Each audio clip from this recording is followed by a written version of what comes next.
Next നമ്മൾ പഠിക്കുന്നത് നമുക്ക് ഡാറ്റാബേസിൽ നമുക്കൊരു ടേബിൾ എങ്ങനെ ക്രിയേറ്റ് ചെയ്യാമെന്ന് നോക്കാം. SQL ഉപയോഗിച്ച് നമുക്ക് ടേബിൾ എങ്ങനെ ക്രിയേറ്റ് ചെയ്യാമെന്ന് നോക്കാം. സോ കഴിഞ്ഞ വീഡിയോയിൽ നമ്മൾ DB1 എന്ന് പറയുന്ന ഡാറ്റാബേസ് ക്രിയേറ്റ് ചെയ്തിരുന്നു. സോ ഇനി നമുക്ക് അതിൽ ഒരു പുതിയ ടേബിൾ എങ്ങനെ ക്രിയേറ്റ് ചെയ്യാമെന്ന് നോക്കാം. സോ നമ്മളിവിടെ ക്രിയേറ്റ് ചെയ്യാൻ പോകുന്ന ടേബിൾ സ്റ്റുഡൻറ്റ് എന്ന് പറയുന്ന ടേബിളാണ്. സോ നമ്മൾ ടേബിൾ ക്രിയേറ്റ് ചെയ്യുമ്പോൾ ശ്രദ്ധിക്കേണ്ട കാര്യം നമുക്ക് ആദ്യം നമ്മൾ ക്രിയേറ്റ് ചെയ്യുന്നത് ഫീൽഡാണ്. സോ ഇവിടെ നിങ്ങൾ നോക്കിയാൽ കാണാം നമുക്ക് 4 ഫീൽഡ് ഉണ്ട്. Student ID, student name, age, place.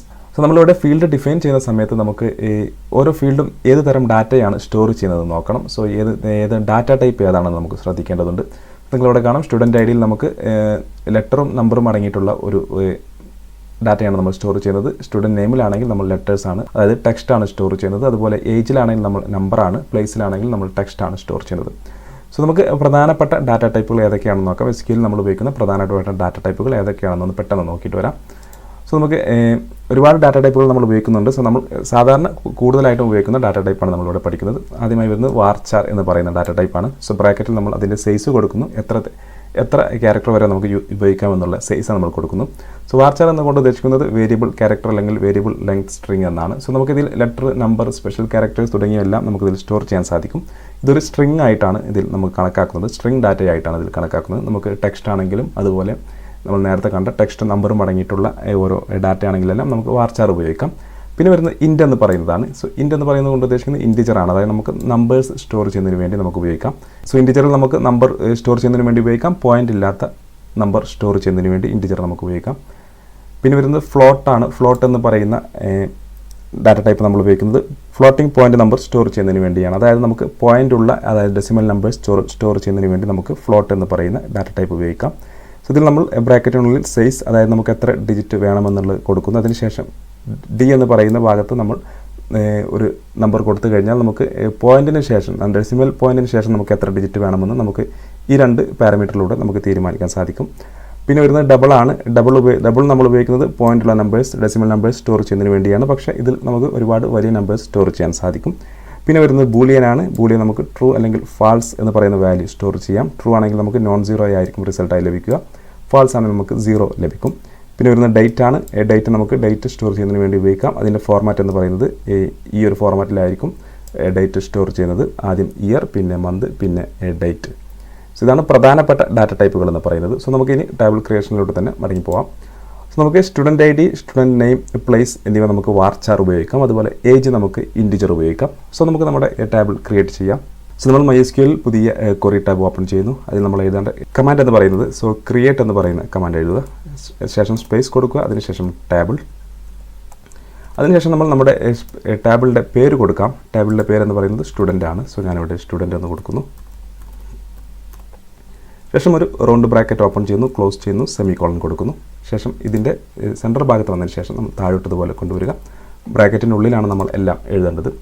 So ഇനി നമുക്ക് ഡിഫൈൻ ചെയ്യേണ്ടത് ഫീൽഡ് നെയിംസ് ആണ്. സോ നമുക്ക് student ID, student name, age, place എന്നിവയുണ്ട്. സോ നമുക്ക് ഫീൽഡ് നെയിം കൊടുക്കാം. സോ സ്റ്റുഡൻറ്റ് നെയിം,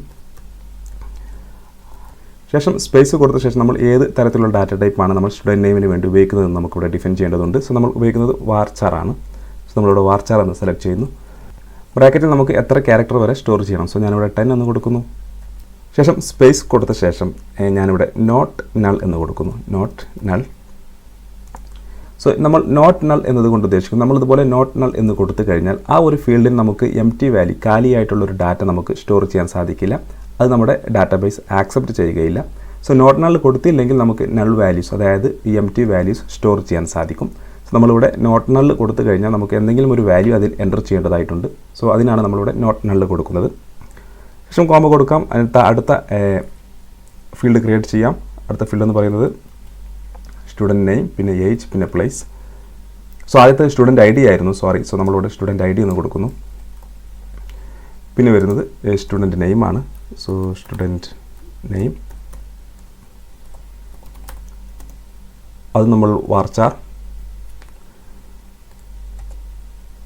നമുക്കൊരു 100 ക്യാരക്ടേഴ്സ് വരെ കൊടുക്കാം. 100. അത് നമ്മൾ നോട്ട് നൾ കൊടുക്കുന്നു. Not null. ശേഷം കോമ കൊടുത്ത് അടുത്ത കോളം ക്രിയേറ്റ് ചെയ്യാം. സ്റ്റുഡൻറ്റ് നെയിം, പിന്നെ നമുക്ക് വരുന്നത് ഏജ് ആണ്. സ്പേസ് കൊടുക്കുന്നു. സോ നമുക്കിതിൻ്റെ ഡാറ്റ ടൈപ്പ് ഇൻറ്റിജർ സെലക്ട് ചെയ്യാം. ഇതിന് നമുക്ക് നോട്ട് നൾ കൊടുക്കാം. Not null. കോമ കൊടുത്ത ശേഷം അവസാനമായി നമുക്ക് പ്ലേസ് ആണ്. പ്ലേസ്. ഇത് നമുക്ക് വാർച്ചാർ കൊടുക്കാം. വാർച്ചാർ ഇതൊരു 100 ക്യാരക്ടേഴ്സ് വരെ നമുക്ക് കൊടുക്കാം. 100 ക്യാരക്ടേഴ്സ്. ശേഷം നോട്ട് നൾ. ഇനി നമ്മൾ ചെയ്യേണ്ടത്, നമുക്കറിയാം ഈ നമ്മൾ നേരത്തെ പ്രൈമറി കീ എന്താണെന്ന് പഠിച്ചിരുന്നു. ഈ സ്റ്റുഡൻറ്റ് എന്ന് പറയുന്നതിൻ്റെ പ്രൈമറി കീ എന്ന് പറയുന്നത് സ്റ്റുഡൻറ്റ് ID ആണ്. സോ നമുക്കതിവിടെ ഡിഫൈൻ ചെയ്യേണ്ടതുണ്ട്. സോ അതിന് നമ്മൾ ചെയ്യേണ്ടത് ഇവിടെ പ്രൈമറി കീ എന്ന് കൊടുക്കുക. പ്രൈമറി കീ എന്ന് കൊടുത്തതിന് ശേഷം ബ്രാക്കറ്റിനുള്ളിൽ ഏതൊരു ഫീൽഡാണോ നമ്മൾ പ്രൈമറി കീ ആക്കാൻ ഉദ്ദേശിക്കുന്നത് അത് ആ ഒരു ഫീൽഡ് നെയിം ഇവിടെ കൊടുക്കുക. സോ നമ്മളിവിടെ സ്റ്റുഡൻറ്റ് ID ആണ്. സ്റ്റുഡൻറ്റ് ID എന്ന് കൊടുക്കുന്നു. സ്റ്റുഡൻറ്റ് ID എന്ന് കൊടുത്തതിന് ശേഷം നമുക്കിത് എക്സിക്യൂട്ട് ചെയ്യാം. അവസാനം നമുക്ക് കോമ കൊടുക്കേണ്ട ആവശ്യമില്ല. അവസാനത്തെ ലൈൻ എഴുതി കഴിഞ്ഞാൽ നമുക്ക് കോമ കൊടുക്കേണ്ട ആവശ്യമില്ല. അതുപോലെ തന്നെ നമുക്കിതെല്ലാം ഒറ്റ ലൈനിലും സിംഗിൾ ലൈനിലും ഇതുപോലെ എഴുതാൻ സാധിക്കുന്നതാണ്. സോ നമുക്കൊന്ന് റീഡബിലിറ്റി കൂട്ടുന്നതിന് അഥവാ പെട്ടെന്ന് മനസ്സിലാവുന്നതിന് വേണ്ടിയാണ് നമ്മൾ വേറെ വേറെ ലൈനിൽ എഴുതിയത്. സോ ശേഷം നമ്മൾ ഇതെല്ലാം കൊടുത്തതിന് ശേഷം നമ്മൾ ഇവിടെ എക്സിക്യൂട്ട് എന്ന് പറയുന്ന ഈ ഒരു ഐക്കണിൽ ക്ലിക്ക് ചെയ്യുന്നു.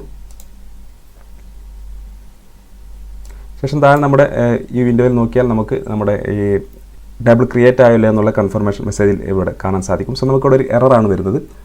സോ എറർ നമ്മൾ നോക്കിക്കഴിഞ്ഞാൽ നമുക്കിവിടെ നോട്ട് ഡാറ്റാബേസ് സെലക്റ്റഡ് എന്ന് കാണാൻ സാധിക്കും. സോ ഇത് വരാൻ കാരണം നമ്മളിവിടെ നമ്മുടെ ഈ ഒരു ഇപ്പോൾ നമ്മുടെ ഈ സെർവറിൽ 2 ഡാറ്റാബേസ് ഉണ്ട്. DB1 അതുപോലെ SIS എന്ന് പറയുന്ന ഡാറ്റാബേസ് ഉണ്ട്.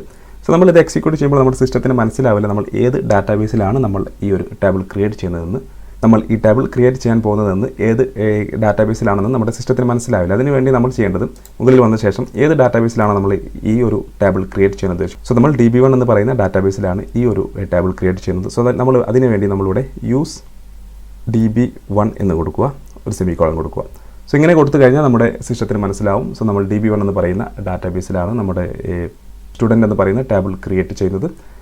അതിനുശേഷം നമ്മൾ എക്സിക്യൂട്ട് ചെയ്ത് കഴിഞ്ഞാൽ നിങ്ങൾക്കിവിടെ ഒരു ഗ്രീൻ കളറിലുള്ള ഈ കൺഫർമേഷൻ മെസ്സേജ് 0 rows അഫക്റ്റഡ് എന്ന് കാണാൻ സാധിക്കും. അതിനർത്ഥം നമ്മുടെ ടേബിൾ സക്സസ്ഫുള്ളി ക്രിയേറ്റ് ആയി എന്നാണ്. ശേഷം നമ്മൾ ഇവിടെ വന്നതിന് ശേഷം ഈ റീഫ്രഷ് എന്ന് പറയുന്ന ഈ ഐക്കണിൽ ക്ലിക്ക് ചെയ്യുക. ശേഷം നിങ്ങൾക്ക് ഈ ടേബിളിൽ ഇവിടെ ഒരു ആരോ മാർക്ക് കാണാൻ സാധിക്കും. അതിൽ ക്ലിക്ക് ചെയ്ത് കഴിഞ്ഞാൽ നിങ്ങൾക്കിവിടെ സ്റ്റുഡൻറ്റ് എന്ന് പറയുന്ന ഈ ടേബിൾ കാണാൻ സാധിക്കും. സോ അതിൽ വീണ്ടും ക്ലിക്ക് ചെയ്ത് കഴിഞ്ഞാൽ നിങ്ങൾക്ക് അതിൽ ഓരോ കോളംസ് എന്ന് പറയുന്ന ഐക്കൺ കാണാൻ സാധിക്കും. അതിൽ ക്ലിക്ക് ചെയ്യുക. സോ നമ്മളിപ്പോൾ ക്രിയേറ്റ് ചെയ്ത ഓരോ കോളംസ് നമുക്കിവിടെ കാണാൻ സാധിക്കും. Student ID, student name, age, place.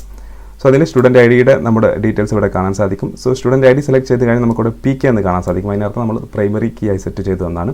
അതുപോലെ സ്റ്റുഡൻറ്റ് IDയുടെ ഡീറ്റെയിൽസ് താഴെ കാണാം, ഏജ് കാണാം, പ്ലേസ് കാണാം. അങ്ങനെ നമ്മൾ ക്രിയേറ്റ് ചെയ്ത ആ കോളംസും ആ ഫീൽഡെല്ലാം നമുക്കിവിടെ കാണാൻ സാധിക്കും.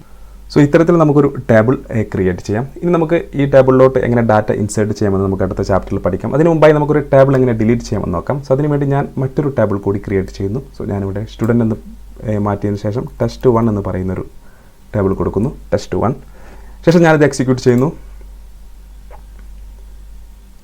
എക്സിക്യൂട്ട് ചെയ്ത് റീഫ്രഷ് ചെയ്ത് കഴിഞ്ഞാൽ നിങ്ങൾക്കിവിടെ കാണാം എനിക്ക് ടേബിൾസിൽ വന്നു കഴിഞ്ഞാൽ test1 എന്ന് പറയുന്നൊരു ടേബിൾ കൂടി ക്രിയേറ്റ് ആയി.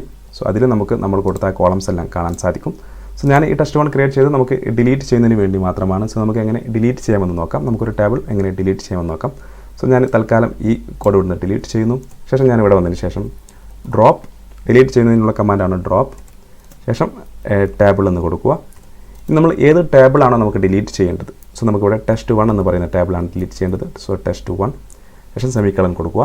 ഇങ്ങനെ കൊടുത്തതിന് ശേഷം നമ്മൾ ഈ ഒരു ക്വറി നമ്മൾ എക്സിക്യൂട്ട് ചെയ്യുകയാണെങ്കിൽ നിങ്ങൾക്കിവിടെ സൈഡ് ടേബിൾ നോക്കിയാൽ കാണാം നമ്മുടെ test1 എന്ന് പറയുന്ന ടേബിൾ ഡിലീറ്റ് ആയിപ്പോയി. സോ നമുക്കൊരു ടേബിൾ ഡിലീറ്റ് ചെയ്യുന്നതിന് ഡ്രോപ്പ് ടേബിൾ എന്ന് പറയുന്ന ഈ ഒരു കമാൻഡ് ഉപയോഗിക്കാം. അതിനുശേഷം നമ്മൾ ടേബിൾ നെയിം കൊടുത്തു കഴിഞ്ഞാൽ ആ ടേബിൾ ഡിലീറ്റ് ആയി പോകുന്നതായിരിക്കും. ഇത്തരത്തിൽ നമുക്കൊരു ടേബിൾ ഡിലീറ്റ് ചെയ്യാൻ സാധിക്കുന്നതാണ്. സോ നെക്സ്റ്റ് ചാപ്റ്ററിൽ നമുക്കൊരു ടേബിളിലോട്ട് നമ്മുടെ ഡാറ്റ എങ്ങനെ ഇൻസേർട്ട് ചെയ്യാമെന്ന് പഠിക്കാം.